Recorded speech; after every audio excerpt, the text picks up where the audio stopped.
নমস্কার বন্ধুরা, নতুন রেসিপিতে আপনাদের স্বাগত। আজকে আমি আবার একটা অন্যরকম রেসিপি নিয়ে এসেছি। আজকে আমি করে দেখাবো পাকা আমের মালপোয়া।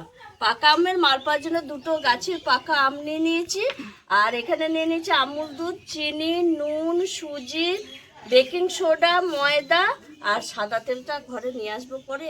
আগে ব্যাটারটা ঠিক করে রাখবো তারপরে। আর প্রথমে আমি পাকা আম দুটো একটু ছাড়িয়ে নেব। আর পাকা আমের সিজনে এরকম পাকা আমের বিভিন্ন রকম রেসিপি না দিলে কি ভালো লাগে? পাকা আম ছাড়িয়ে নিয়েছি, এবার আমি টুকরো টুকরো করে মিক্সিতে দিয়ে দেবো, কারণ এটা মিক্সি করে আনবো, পেস্ট করে আনবো। আর কত সুন্দর কালারটা দেখুন, এটা হিমসাগর আম। এই দেখুন বন্ধুরা, আমটা কেটে নিয়েছি এবং মিক্সিতে পেস্ট করে আনবো। তার আগে আমি একটা কাজ করে নেবো, যেটা এই সুজিটা একটু ভিজোতে দিয়ে যাব। এখানে আমি 1 প্যাকেট সুজি নিয়ে নিয়েছি, তার সঙ্গে চিনিটাও একবারে ভিজোতে দেবো। 1 বাটি চিনি নিয়েছি। মিষ্টির পরিমাণটা আপনারা যেরকম খাবেন সেইভাবে নেবেন। জল দিয়ে দেবো। চিনির সঙ্গে সুজি এরকম আমি 5 মিনিট মতো এরকম ভিজিয়ে রাখবো। তারপরে তার মধ্যে আমি এই আমটা পেস্ট করে নিয়ে আসবো। দেখুন বন্ধুরা, আমি আমটা পেস্ট করে নিয়ে এসেছি আর সুজিটা ঢাকা দিয়ে রেখে রেখেছি 10 মিনিট। তার মধ্যে উনুনটাও ধরিয়ে নিয়েছি। উনুনটা এবার কড়াইটা বসিয়ে দেবো, কড়াইটা গরম হতে থাকবে ততক্ষণে। এদিকে আমি এবার খুলে দেখে নেব। দেখুন বন্ধুরা, কতটা ফুলে গেছে, সুজিটা ভিজে গেছে। এবার এই আমের পেস্টটা এর মধ্যে দিয়ে দেবো।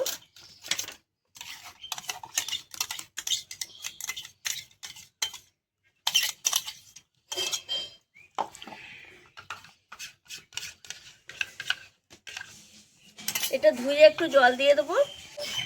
সুজির সঙ্গে মিশিয়ে নিলাম আমের পেস্টটা। এবার আমি দিয়ে দেবো আমুল দুধ,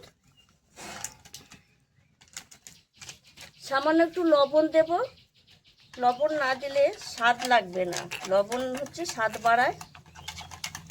আমুল দুধটা এর সঙ্গে মিশিয়ে নেব। এবার আমি দিয়ে দেবো ময়দা,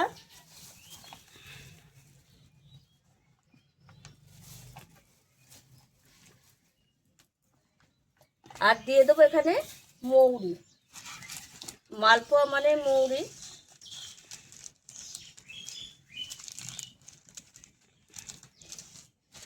ভালো করে একটু ব্যাটারটা করে নেব। ভালো করে আমি ব্যাটারটা করে নিয়েছি। এবার আমি 8 চামচ মতো একটু বেকিং সোডা দিয়ে দেবো। এটা দিলে বেশ একটু ফুলবে ভালো, আর খেতেও ভালো লাগবে। দিয়ে আমি একটু মিশিয়ে নেবো এর সঙ্গে।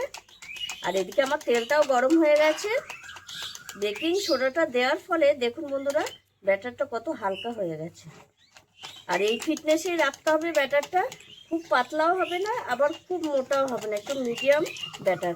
আমার ব্যাটারটার ফিটনেসটা দেখুন, এরকমই রাখতে হবে।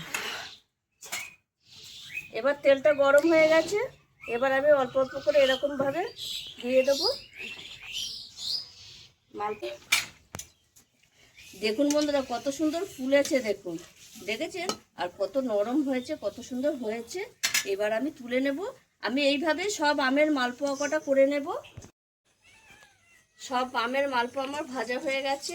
এই দেখুন, এটা হলেই হয়ে যাবে। আর কত সুন্দর হয়েছে দেখুন।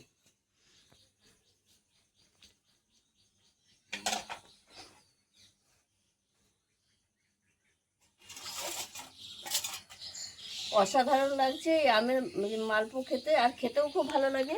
আর কতটা ভেতরে সুন্দর হয়েছে দেখুন। এই দেখুন কত সুন্দর হয়েছে মালপোয়াটা। আপনারাও এইভাবে বাড়িতে একবার এই পাকা আমের সিজনে পাকা আমের মালপোয়া করে খাবেন, খুব ভালো লাগে। আর আমার এই ভিডিওটি যদি আপনাদের ভালো লেগে থাকে তাহলে লাইক করবেন, শেয়ার করবেন, সাবস্ক্রাইব করবেন। আবার দেখা হবে আগামী ভিডিও।